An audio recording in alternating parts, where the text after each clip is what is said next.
ser ligada a poder ter uma convenção batista. Alguns vão ficar chocados. Alguns vão ficar chocados. Uma necessidade essencial nós não temos. Pode existir uma igreja batista sem estar ligado à convenção batista? Pode. A questão é, deve? Poder pode. Será que deve? Exatamente. A convenção batista, vejam bem, eu falei, não é um órgão centralizador para comandar as igrejas. Prestem atenção nisso. Né? É o contrário, são as igrejas batistas que resolvem se filiar à Convenção Batista Brasileira, é que comandam a Convenção Batista Brasileira. Isso que eu quis dizer. A convenção batista para isso? Cooperação. É um trabalho de cooperação que a Convenção Batista, que as igrejas fazem, as igrejas batistas fazem um trabalho de cooperação, se reúnem entre si, tá? A Convenção Batista Brasileira foi fundada em 1907 com o objetivo de fazer o quê? Missões. Em 1907, a Convenção Batista Brasileira foi criada e imediatamente criou a Junta de Missões para fazer essa Junta de Missões. A princípio fazia missões nacionais e missões estrangeiras. Né? Era uma junta só. Então, assim, no mesmo momento que foi criada a Convenção Batista Brasileira, já foi criada a Junta de Missões. Então, a Convenção Batista existe para esse trabalho de cooperação entre as igrejas, tá? E não para estabelecer o que cada igreja vai fazer, tá? Normalmente, quando se organiza uma nova igreja batista, aquela igreja não nasce filiada à Convenção Batista Brasileira. E ela não é batista por causa disso? Ela é. Ela foi organizada como igreja batista, para seguir os princípios e doutrinas batistas, ela já é uma igreja batista. Aí depois, se ela quiser, ela vai pedir à Convenção Batista Brasileira a sua filiação. Não sei quantas irmãs já foram à Assembleia da Convenção Batista Brasileira aqui, eu acho que várias já foram. Logo numa das primeiras sessões da Assembleia, da Convenção, é apresentado lá as igrejas, as novas igrejas que estão pedindo filiação à Convenção Batista Brasileira. E a Convenção Batista Brasileira também estabelece alguns critérios para a igreja ser aceita. Uma delas é que essa igreja esteja assinando um tipo de um pacto comum de seguir os princípios e doutrinas batistas da Convenção Batista Brasileira. Né? Então, durante aquele período em que ela ainda não pediu filiação, ela não é uma igreja batista? Não, ela é. Já é uma igreja batista. No momento em que ela pede filiação, ela vai, a partir desse momento, ela vai passar a cooperar com a Convenção Batista Brasileira. Mas a Convenção Batista Brasileira nunca vai poder mandar naquela igreja. Por exemplo, a igreja não está mandando o plano cooperativo. A Convenção Batista Brasileira não vai poder chegar e dizer assim, voltem a dar o plano cooperativo agora, senão vocês não são mais batistas. Ok, vocês pintaram a parede de preto, vocês estão fora da Convenção Batista Brasileira. Olha, vocês estão sem pastor, aí na sua igreja, então, agora o pastor vai ser fulano de tal. Convenção Batista Brasileira não manda nas igrejas batistas. Faz um trabalho de cooperação. Né? As igrejas que querem participar, para fazerem juntas esse trabalho de cooperação. Sim. São doutrinas bíblicas. Sim. Então, Sim. Da Igreja Batista pertencente. O que acontece? A irmã tocou no ponto. Quando uma igreja se desvincula da Convenção Batista Brasileira, ou da Convenção Batista Fluminense, quase sempre é por questão doutrinária, porque não quer cumprir a declaração doutrinária, nossas doutrinas, adotadas pela Convenção Batista Brasileira. Não quer, aí se desvincula. E muitas vezes é por isso, porque elas querem fazer tudo diferente, vai ter um grupinho mandando, às vezes é o próprio pastor, né? Já não seguem as nossas doutrinas, já estão fazendo doutrinas lá, já estão engendrando doutrinas completamente diferentes, né? Então, o pior é isso. Exatamente, irmã Isilda lembrou bem. Hoje o nome Batista não quer mais dizer que nós tenhamos fidelidade doutrinária, porque muitos desses que são desligados da Convenção Batista Brasileira. E olha, irmã, agora o que está acontecendo? Está acontecendo um fenômeno muito ruim. Há muitos líderes, há muitas igrejas que não seguem mais as doutrinas batistas e não querem mais, nem ligam, não estão nem aí, não querem se desligar da Convenção Batista Brasileira, né? O correto, o ético é esse. Se um líder, se uma igreja não está mais seguindo as doutrinas batistas, o que deveria fazer? Pedir o desligamento da Convenção Batista Brasileira e mais, tirar o nome, porque, como nós vimos, a identidade batista é caracterizado pelas nossas crenças, pelos nossos princípios, pelas nossas doutrinas. Se alguém não segue mais, deixou de ser batista. Então, precisa haver honestidade, precisa haver ética. Mas essas pessoas, geralmente, infelizmente, irmãos e irmãs, essa é a verdade, né? A verdade tem que ser dita. Infelizmente, não estão agindo com ética, com nada disso, e querem manter o nome Batista, porque o nome Batista ainda tem, não sei até quando, mas o nome Batista ainda tem credibilidade. Ainda tem nome e credibilidade, aí continua mantendo o nome Batista. Pois não, Mônica? A intenção não pode chegar para essa igreja e falar, olha, você acha que vocês não estão seguindo, então vocês não têm que sair. Não, do ponto de vista legal, nós não podemos fazer isso, não. Não, do ponto de vista legal. Porque esse nome Batista, ele já caiu, do ponto de vista legal, domínio público. O nome Convenção Batista Brasileira é um nome registrado. Você só pode usar se for filiado à Convenção Batista Brasileira. Mas o nome Batista é de domínio público. Quem quiser pode usar. Então, infelizmente, nós vemos aí pessoas e igrejas, às vezes, praticando coisas, são verdadeiras aberrações e carregando esse nome Batista. Deveriam ser honestos, é uma questão de honestidade, e tirar o nome, mas não querem tirar o nome. Continuam mantendo o nome Batista para ter credibilidade. Com isso, o que está acontecendo? O nosso nome, nossa denominação, o nosso nome, está sendo desgastado, está sendo erodido, e com o tempo vai acontecendo essa credibilidade que nós ainda temos e sendo desgastado. Pedir, Senhor, eu quero estar onde te agrada, onde eu realmente vou aprender. O crente que realmente valoriza a Bíblia, a palavra de Deus, que realmente quer entender, quer seguir, não vai ficar satisfeito, né?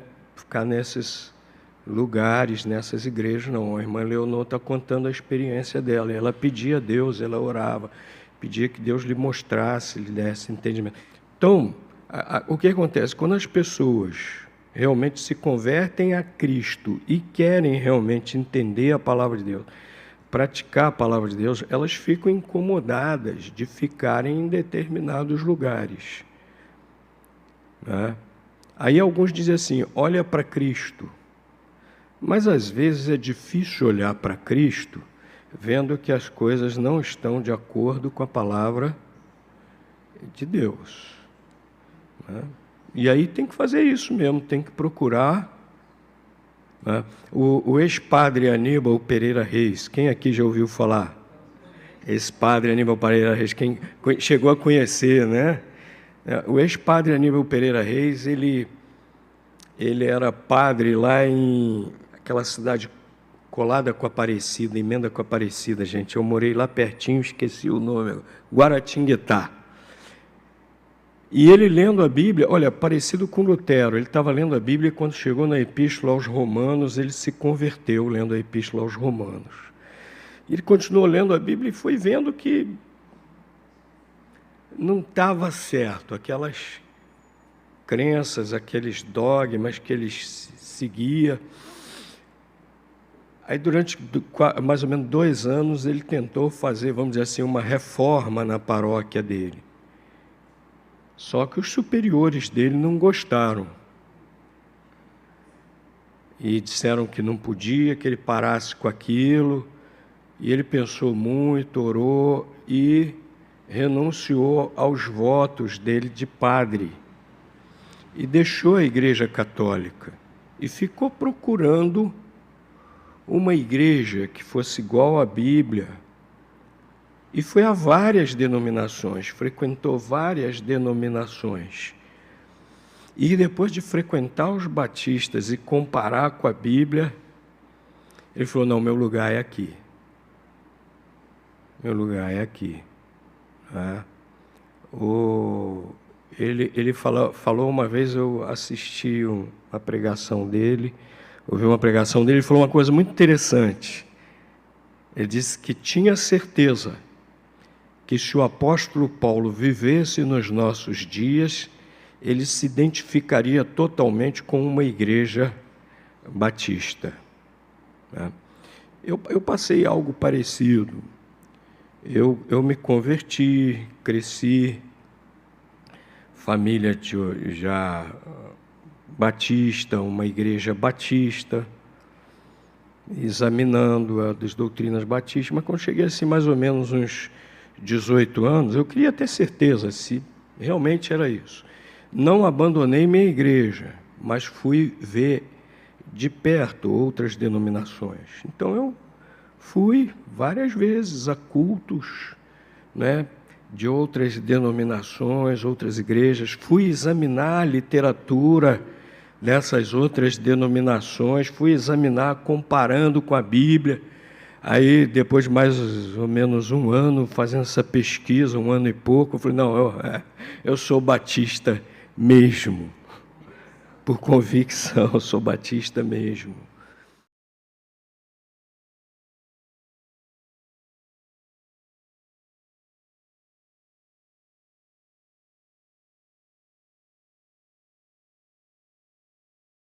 Agora, o que tem acontecido, infelizmente, é que hoje,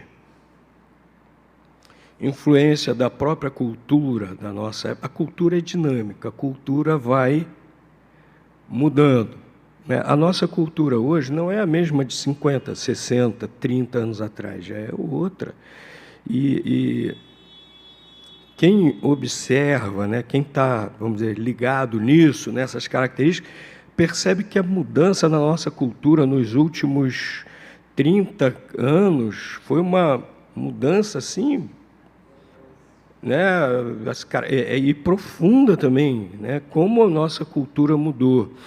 E em parte, devido a essa influência da nossa cultura, tem muita gente nas igrejas hoje que não está preocupado com identidade, com convicção, o que eu creio.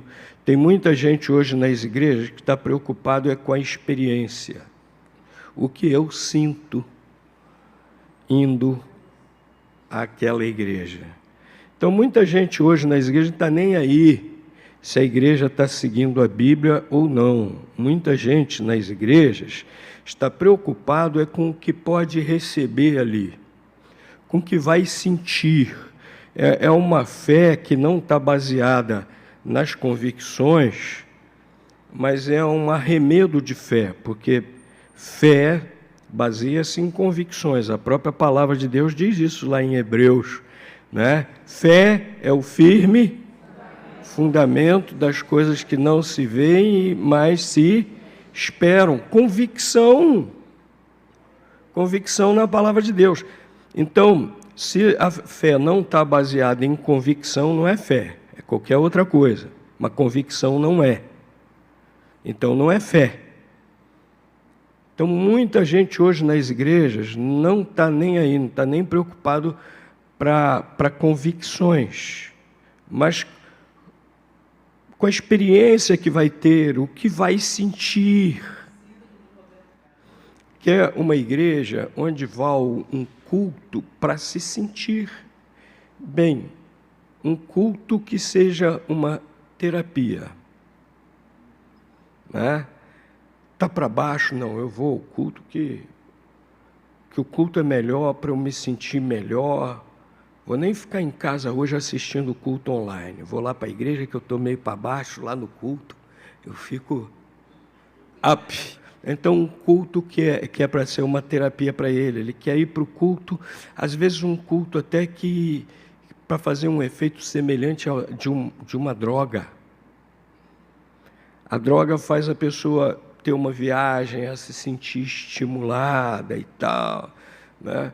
Aí vai lá para o culto em busca de uma viagem, de sentir seus sentidos estimulados e tal, né? Que é aquele culto que tem atrás um telão multicolorido, escuras. Por que as paredes são pretas, escuras?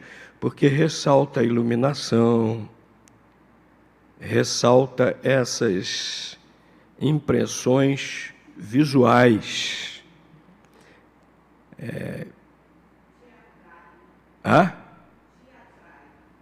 O preto faz tudo aquilo colorido que está acontecendo ali ser ressaltado visualmente, né? Inclusive, quem trabalha com fotografia, com filmagem, sabe que para isso o fundo preto é excelente, né?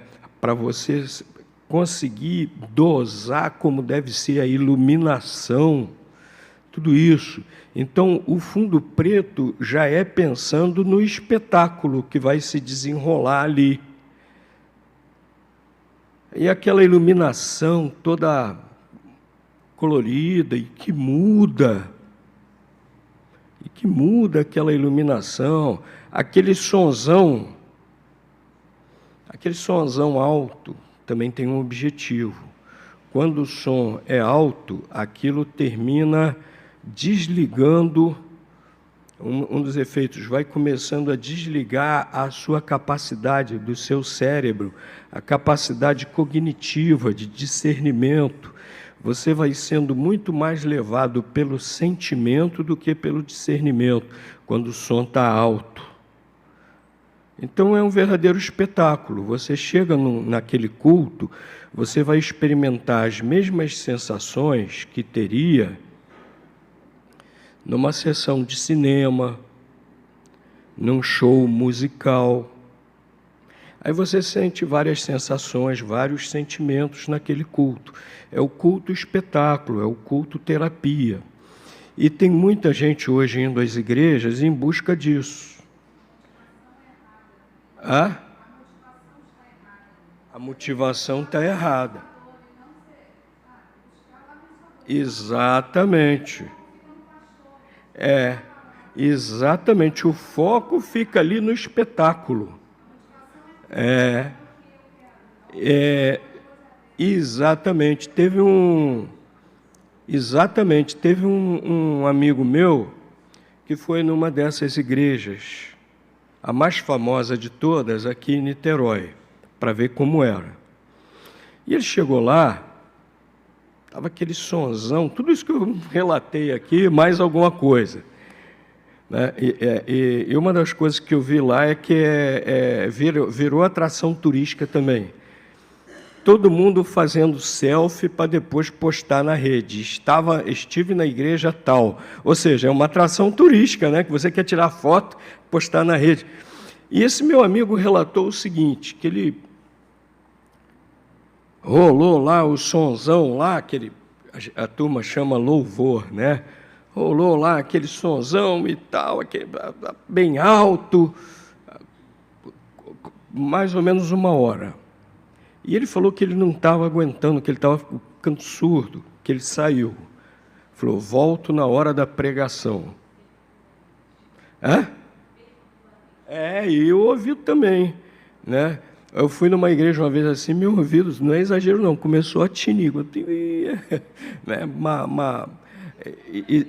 Existem vários estudos sobre isso, de como afeta realmente a audição, né? E aí ele disse que saiu, falou, vou voltar quando for começar a pregação, para ouvir a pregação. Ele disse que depois de quase 1 hora, acabou, ele chegou, olhou na porta, opa, vou entrar para ouvir a pregação. Todo mundo saindo e indo embora. Aí ele entrou, sentou para ouvir a pregação, 10 minutinhos de pregação. Então, é uma inversão completa. As pessoas não estão se alimentando da palavra de Deus, não estão aprendendo, como a irmã falou. Não estão aprendendo assim. E muitas vezes nós é que estamos alimentando isso, irmãs. Muitas vezes são os líderes. Tem pastor por aí que quer encher a igreja. Tem pastor por aí... Não estou me colocando como exemplo, como ideal, não é isso não, estou falando da realidade, o que acontece. Infelizmente, tem pastor por aí que quer encher a igreja a todo custo, quer concorrer com essas gigantes que estão aí. E, não adianta querer concorrer com as gigantes, vai perder. Se quiser concorrer dessa maneira, vai perder. Né? E aí começa a fazer isso na sua igreja e tal, tá? Como eu falei, não é o culto que nos caracteriza como batistas, mas o culto tem que estar de acordo com os nossos princípios, não é?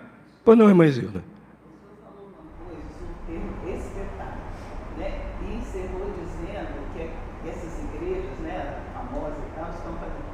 Eu acho que pior é a gente ver isso nas nossas igrejas batistas. Muitos. E até os termos que se usam. Às vezes eu ouvi um vídeo de um pastor anunciando alguma coisa e mostrando que estava trocando carpete do templo. Aí foi mostrando, e aqui no palco, nós vamos fazer assim. Aí eu falei, não é palco. O púlpito virou palco, então tem tudo a ver. Palco é para espetáculo. Vocês estão entendendo? Até a linguagem está de acordo. Então é triste você ver uma exatamente. Mesmo o ambiente do culto virou um ambiente de espetáculo. A gente vê isso. Algumas igrejas tiraram o batistério. Não é que o batistério seja sagrado, mas uma de nossas doutrinas, que inclusive as pessoas de fora nos deram o nome batista, não fomos nós que escolhemos, não. Foram as outras pessoas. Por quê? Porque um dos nossos distintivos é o batismo bíblico. E o batistério aqui, no ambiente do templo, está nos lembrando disso, não é? Cada vez que você chega aqui no nosso ambiente de cultuar, você olha, vê o batistério está nos lembrando de dessas nossas doutrinas, nossas crenças, e práticas que é tão importante, o batismo bíblico. Há muitas igrejas batistas que estão retirando o batistério. Outra coisa que é um símbolo muito forte disso. Muitas igrejas batistas estão tirando o púlpito. Não precisa ser um púlpito grandão igual a esse. Inclusive, eu acho esse muito grande. Ocupa muito espaço. É bonito, mas é muito grande. Ocupa muito... Isso aqui, por exemplo, é um púlpito também. Tem muita igreja batista e não batista também, né? Muitas igrejas, infelizmente, que estão retirando o púlpito e estão colocando uma mesa de botequim. Gente, isso é um absurdo. o ambiente de culto lembrar, né? Você passa ali naquele bar ali da esquina, aqui da nossa rua, com a Gavião Peixoto, se você for lá agora, tem um bocado dessas mesinhas na calçada assim, redondinha, que a turma bota a cerveja ali, seja lá qual for a bebida alcoólica, fica bebendo, se embriagando ali com aquela mesinha redonda e alta assim. E tem muita igreja batista que tirou o púlpito e botou uma mesa de botequim. Isso é um absurdo. Isso é um absurdo. O ambiente de culto, né? Agora lembrando um botequim, lembrando um bar. Né? Lembrando um botequim lá, trazendo um objeto para dentro da igreja, que lembra profanação, que lembra dissolução, não é? Para dentro da igreja, para nos lembrar essas coisas dentro da igreja. Então, meus queridos, a forma não nos caracteriza, a forma do culto não é o mais importante, mas tem que estar de acordo também com o que cremos, com o que praticamos. Acha que o púlpito está grandão, quer botar um púlpito menor? Bota. A cor do carpete aqui do tablado, onde fica o púlpito. Ah, essa cor não está boa, vou mudar de cor. Vou mudar. Né? Ah, negócio de banco não é bom, mais confortável é botar cadeira estofada. Muda, não tem problema. Ah, nós não gostamos muito mais do cantor cristão. Nós gostamos, continuamos cantando cantor cristão. Né? Vou cantar só HCC agora. Tudo bem, canta só HCC. Ah, eu prefiro os cânticos. Bota os cânticos, desde que as letras sejam bíblicas também, e também tenha qualidade musical. Porque os cânticos que estão fazendo agora, faça a meu favor. Além das letras serem muito pobres, a qualidade musical, a nossa música brasileira é tão rica. Os estrangeiros literalmente babam com a música brasileira. Nós temos aqui na música brasileira vários estilos musicais diferentes, riquíssimos, tanto questão de ritmo como melódico, tudo isso, né? Aí ficamos importando o worship. O worship nada mais é do que o rock celta, lá da Irlanda, que começou a ser divulgado com a banda U2. Depois vieram outras, né? Aí esse worship agora nada mais é do que ficar só e uma pobreza melódica, irmãs, né? Pega uma, duas frases musicais e fica só repetindo aquilo, como as irmãs falaram, igual um mantra, né? E é isso que estão colocando nas igrejas. Ah, mas essa forma musical é pecado? Não, não é. Mas a gente não precisa embarcar no modismo. Nós não precisamos embarcar no modismo. Mas que você quer fazer worship na sua igreja? Faça. Quer pobreza musical na sua igreja? Faça. Mas pelo menos que as letras estejam de acordo com a Bíblia. Não é o problema. Não é o problema. Agora, entrar nos modismos só porque é modismo, entrar nos modismos só porque quer encher a igreja de gente, né? Custe o que custar, encher a igreja de gente, né? Encher a igreja de imaturos e mantê-los imaturos. Aí não tem sentido, nem vai cooperar com o reino de Deus. A gente vê Paulo orientando sobre o culto lá em 1 Coríntios 14, e a gente vê muita semelhança com os tempos de hoje. E Paulo deu as orientações e mostrou que o culto é para edificação da igreja. Não é para ser diversão, não é para ser terapia. Não é? Pois não, a irmã ali atrás, ela está com o dedinho levantado. Pode falar, irmã. Eu queria entender o que acontece com os seminários, que os pastores novos, eles não querem aceitar as agendas batistas. Antes de entender o que está acontecendo nos seminários, nós temos que entender o que está acontecendo nas igrejas. Porque a formação principal de um líder, de um futuro pastor, acontece na igreja dele de origem. Ele já vai levando uma bagagem. É lógico que o seminário aí vai influir nisso. Mas se ele já não estiver levando uma boa bagagem da igreja dele, mesmo que o seminário seja muito bom, não vai adiantar, não. Agora, muito tempo que eu não saí do seminário, eu me formei em 1900 e... Vou falar baixinho aqui, na transmissão. Eu me formei em 1983. 83? Deixa eu fazer as contas. Irmã, já faz tanto tempo, 80, 81, 82... 83 que eu me formei. Então, estou fora do seminário há muito tempo. Os créditos do mestrado também faz muitos anos, também foi nos anos 80 também. Parei de ensinar nos seminários, também parei de ensinar já quase uns 15 anos, mais ou menos. Então, estou fora desse ambiente acadêmico dos seminários há muitos anos. Mas eu tenho às vezes essa sensação que a irmã tem também. O que será que andam ensinando nos nossos seminários, né? Porque nós vemos vários líderes com um pensamento assim totalmente diferente, com esse objetivo de fazer o que for necessário para encher os cultos aí e tal, mas... Pois não, irmã?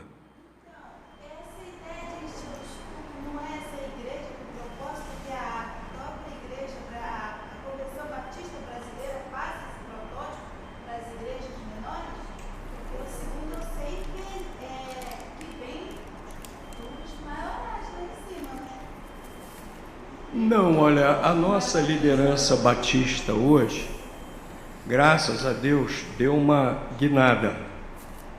Porque realmente, de uma maneira geral, durante algum tempo, nossa liderança não tinha aberto os olhos para essas coisas. Quem foi, inclusive, na última Assembleia Convencional lá em Recife, percebeu nitidamente que a nossa liderança está mais preocupada com esse tipo de coisa que vem acontecendo. A nossa liderança denominacional está mais preocupada agora, né, em realmente trazer as igrejas, de fato, para as doutrinas batistas. Agora, está todo esse processo acontecendo aí nas igrejas e está complicado. A Deus Sinalva uma vez falou que nós estamos assistindo ao final, ao ocaso da denominação batista.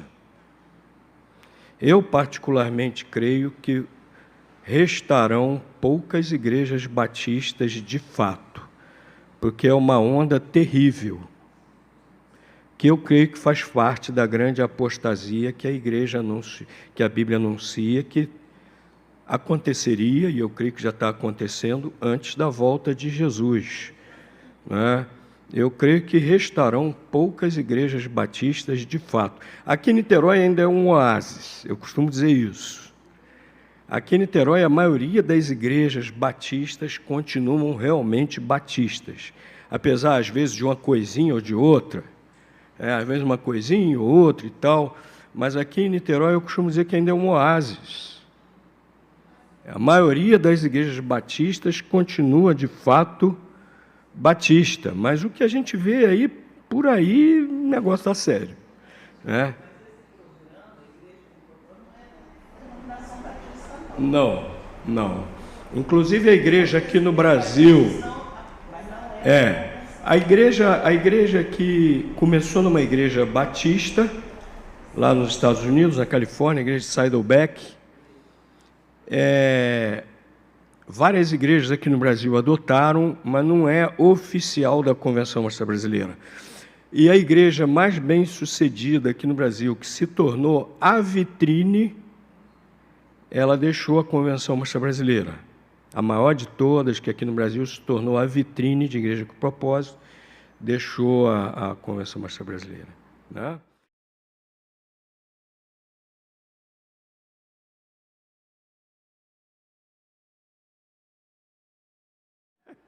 Ó, se você vê seu pastor fazendo algo assim, você vai agir assim. Não vai sair fazendo na igreja um... Vamos seguir o que Jesus ensinou. Se teu irmão pecar, o que você faz? Vai a ele. Se ele não te ouvir, leva mais. Se não te ouvir, aí sim leva o caso à igreja. Então a mesma coisa vale para os pastores. Agora eu acho interessante que determinadas circunstâncias querem logo pegar o pastor, desossar, fritar e assar e depois picar. O mesmo que vale para os outros crentes, meus irmãos, vale também para o pastor, né? Então, se teu pastor fez alguma coisa assim, meio...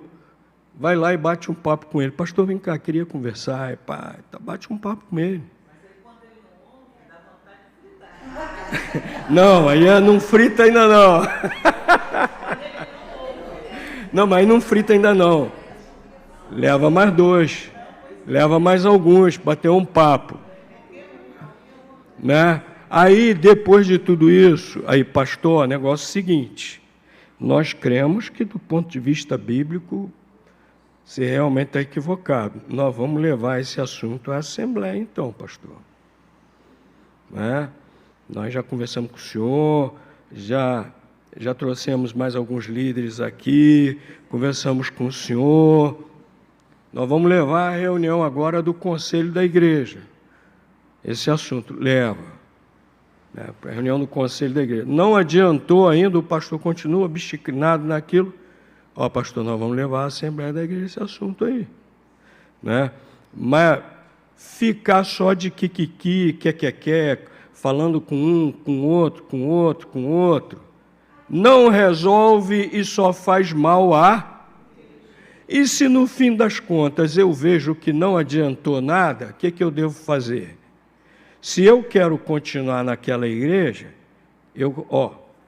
já fiz tudo o que eu deveria fazer da maneira certa. Não funcionou, Agora, se minha consciência está dizendo que eu não posso compactuar com aquilo, já fiz tudo de correto que eu deveria fazer, não adiantou, se minha consciência me incomoda e diz, não devo permanecer aqui, o que é que eu faço? Vou procurar outra igreja que minha consciência diga que eu devo ficar lá. Né? Olhando, comparando com a Bíblia, eu devo ficar lá. Né? Sim, está passando por esse processo. Eu tenho que me falar, então quer dizer que não tem a convenção para chegar. Você vai deixar de outra. A convenção, ela não pode intervir. A convenção respeita esse princípio, essa doutrina, que a igreja é autônoma. Nem orientar.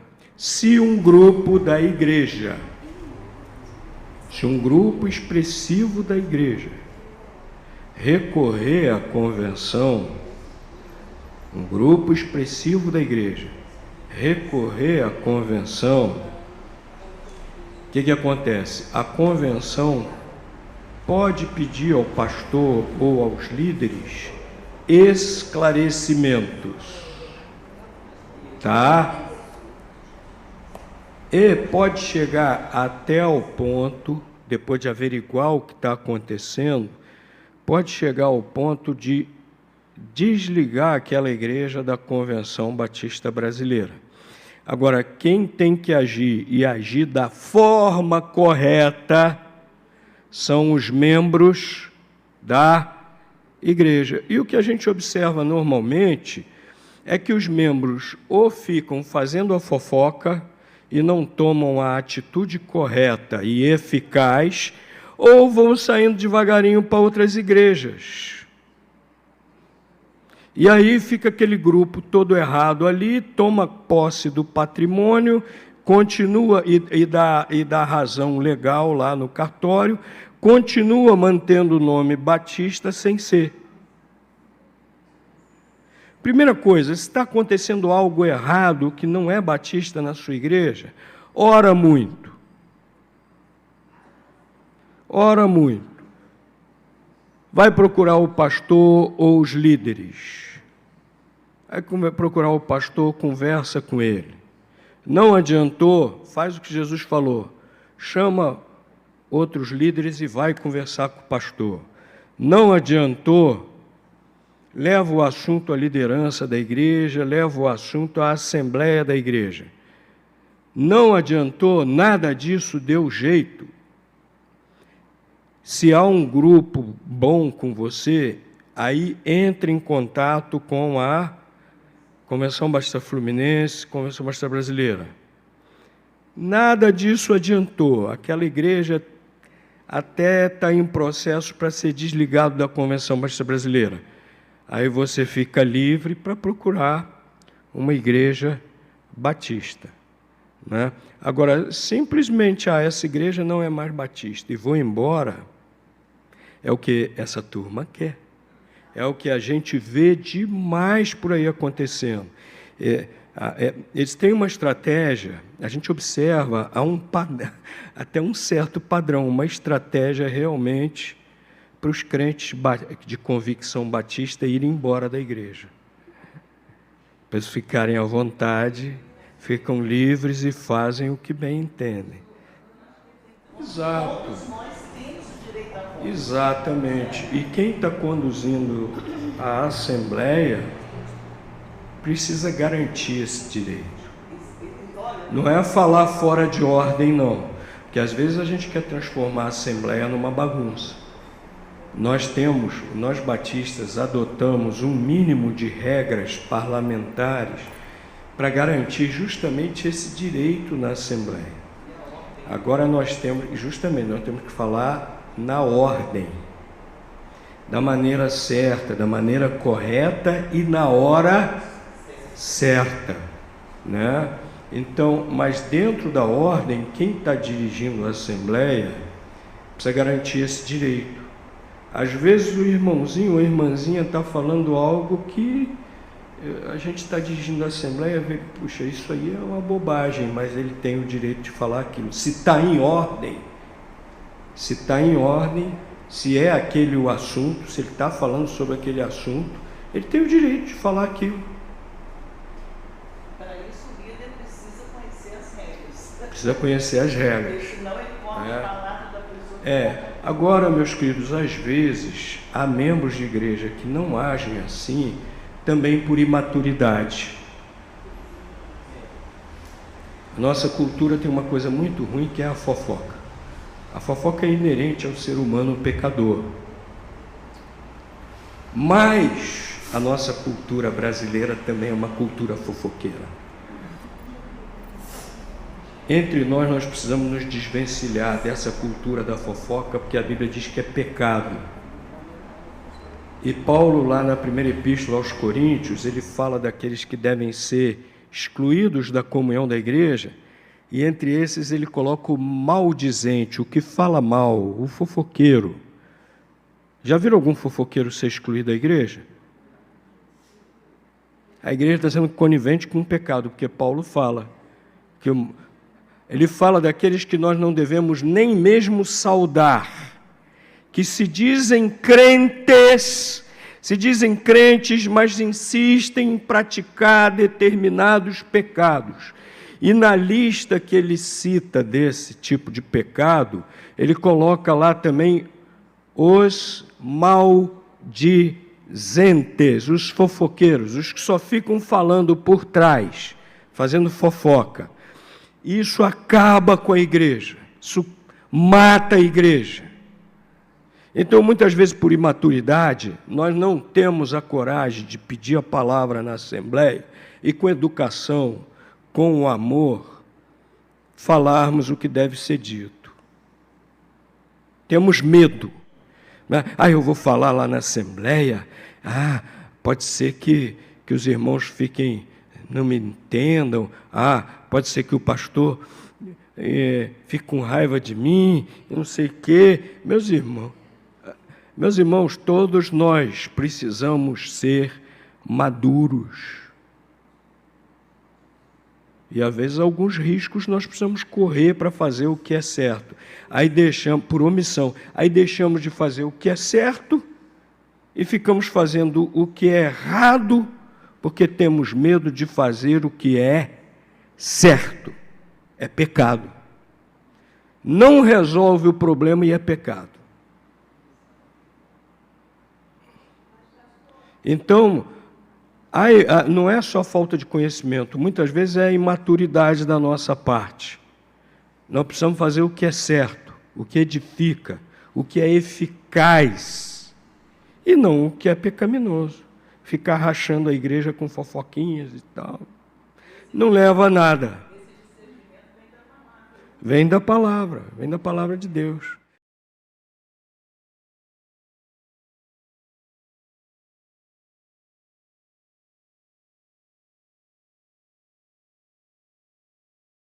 Há determinadas disposições legais para lidar com esse tipo de questão, com esse tipo de problema. Agora, sobre essa questão, é simples. A igreja tem toda a liberdade, a igreja é democrática. Não elege uma pessoa que quer continuar nessa situação. A pessoa se converte a Cristo, ela tem o poder de decidir se quer continuar ou não. Graças a Deus é alguém que realmente se converteu ao Senhor Jesus e que diariamente está lutando contra aquele impulso pecaminoso, como nós também diariamente temos que lutar contra outros impulsos pecaminosos. Nós temos que diariamente lutar contra o impulso de mentir, de fazer fofoca, né? De falar mal do outro. E por aí vai. O impulso, às vezes, de adulterar, não é? Às vezes temos que lutar, temos que resistir, né? Está com um problema no casamento. Vai conversar com o pastor e com a esposa dele junto. Muitos pastores sendo processados. Por quê? Porque simplesmente falaram o que a Bíblia diz. É direito nosso. Nós respeitamos quem escolhe essa situação, é direito dele. É um cidadão, direito à cidadania, tudo isso. Respeitamos, convivemos respeitosamente, mas também temos o direito de expressar a nossa opinião de que esse tipo de vida não agrada a Deus, não está no plano de Deus e é um estilo de vida autodestrutivo. A pessoa pensa que está sendo feliz, mas na realidade está se violentando e se destruindo. Está na Bíblia e é direito garantido na Constituição. Ué, eu posso ir à igreja? Pode, claro que pode. Por que nós iríamos? De maneira alguma. Eu até quero convidar você a ir lá à nossa igreja. Será muito bem-vindo. Agora, se quer fazer parte, tem que se converter a Cristo. E a própria palavra conversão significa mudar de estado, mudar de essência. Na Bíblia é metanoia, mudar de essência, né? Então, se ele se converteu, se ele era e se converteu, não tem problema, pode ocupar cargos, pode ser líder, pode desempenhar serviços na igreja.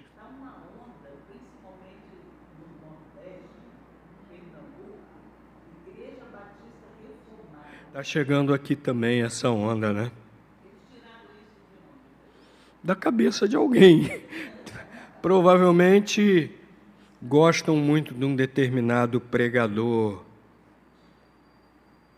calvinista, e por ignorância da Bíblia também, porque tem muito batista, como eu falei, que não conhece as nossas doutrinas, não conhece a Bíblia, não frequenta a escola bíblica dominical, não lê a Bíblia em casa. O que acontece? Embarca nos modismos. E esse negócio de teologia reformada, igreja reformada, é um outro modismo. Agora, o problema é o seguinte, não existiu uma teologia reformada. Existiram várias teologias reformadas e com diferenças entre si. Você pega a teologia de Lutero, compara com a de Calvino, embora Calvino dissesse que era discípulo fiel de Lutero, você pega a teologia de Calvino, já vai encontrar diferenças e práticas também diferentes. Compara com a de Zwinglio, compara com a de Melanchthon e tal. Existiram teologias reformadas. Outra coisa é que se idealiza esse pessoal da Reforma como se fossem perfeitos, e não eram. Vocês sabem do episódio de mais de 20 pessoas inocentes que foram enforcadas, acusadas de bruxaria e eram inocentes? Já ouviram falar? As bruxas de Salem. Sabe quem foi que enforcou?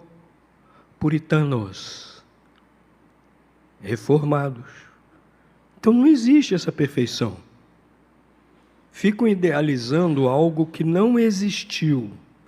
Idealizando algo que não existiu. E idealizando também que isso seria a solução para todos os males. Tem nada que voltar para a teologia reformada, teologia isso, teologia aquilo outro. Temos que voltar, temos que ficar com a Bíblia, com a palavra de Deus. Escatologia é também... Escatologia? Sim, a nossa declaração doutrinária também tem uma parte sobre a volta de Jesus, explicando que nós cremos na volta de Jesus, que Jesus, o que Jesus vai fazer quando voltar, e que vai criar novos céus e nova terra. Você não vai encontrar lá com esse nome, escatologia. Você vai encontrar lá sobre a volta de Jesus. Que escatologia é isso? O que se relaciona à vida no além e à volta de Jesus. Tá? Você vai encontrar lá na nossa declaração doutrinária. Você vai encontrar o que vem depois da morte, você vai encontrar também sobre a volta de Jesus. Pastor, sobre a pergunta que eu fiz sobre a orientação do pastor para as ovelhas, o senhor não me respondeu. Sim. Irmãs, olha, vou tentar muito rapidamente. A irmã perguntou se o pastor deve ou não orientar sobre o voto. Depende. Há muitas eleições que eu fiquei quieto, não precisava falar nada. Porque cada um escolhe em quem vai votar. Nas últimas eleições, eu não falei em quem votar. Mas eu falei claramente para não votar em candidatos de determinadas ideologias. Porque são ideologias anticristãs. De propósito, há uma maquiagem para você não saber realmente do que se trata. E eu fui estudando, me aprofundei no marxismo. Então, dizer em quem votar, não.